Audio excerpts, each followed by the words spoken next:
Hi అండి. అందరికీ దసరా నవరాత్రి శుభాకాంక్షలు. ఆ అమ్మవారి ఆశీర్వాదాలు మీకందరికీ దక్కాలని మనస్ఫూర్తిగా కోరుకుంటున్నాను. అమ్మవారికి ఎంతో ఇష్టమైన కట్టు పొంగలి చేస్తున్నాను.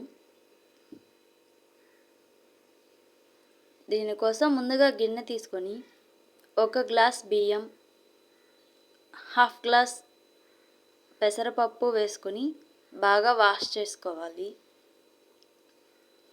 3-4 సార్లు బాగా వాష్ చేయండి. ఇప్పుడు ఇందులో 1 గ్లాస్ బియ్యానికి 6 గ్లాసుల నీళ్లు పోసుకుంటున్నాను. మీరు కనుక బాగా జారుగా చేసుకోవాలి అనుకుంటే 8 గ్లాసుల వరకు నీళ్లు పోసుకోండి, సరిగ్గా సరిపోతుంది.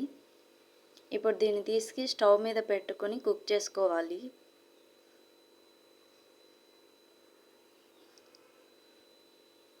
ఒక 80% కుక్ అయ్యాక ఒకసారి అంతా బాగా కలుపుకొని చెక్ చేసుకోవాలి.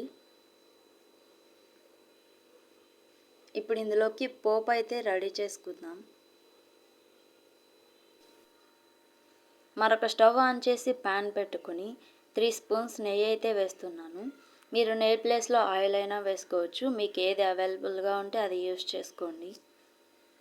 ఇందులో 1 స్పూన్ ఆవాలు, 1 స్పూన్ జీలకర్ర, 1 స్పూన్ మిరియాలు, 1 స్పూన్ మినప్పప్పు, 1 స్పూన్ శనగపప్పు వేసుకొని అన్నిటినీ ఒకసారి బాగా ఫ్రై చేశాక ఇందులో ఒక 10 జీడిపప్పులు కూడా వేసుకొని ఫ్రై చేసుకోండి. అలాగే 2 రెమ్మల కరివేపాకు కూడా వేసుకొని అన్నిటినీ ఒకసారి బాగా ఫ్రై చేసుకోండి.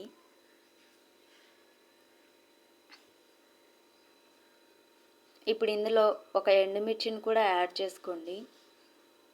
మీకు నచ్చినట్లయితే పచ్చిమిర్చిని కూడా వేసుకొని ఒకసారి బాగా ఫ్రై చేసుకోవాలి. ఇప్పుడు ఈ పోపుని రైస్లో వేసుకొని ఒకసారి బాగా కలుపుకోవాలి. అంతేనండి, ఎంతో టేస్టీగా ఉండే కట్టు పొంగల్ అయితే రెడీ అయిపోయింది.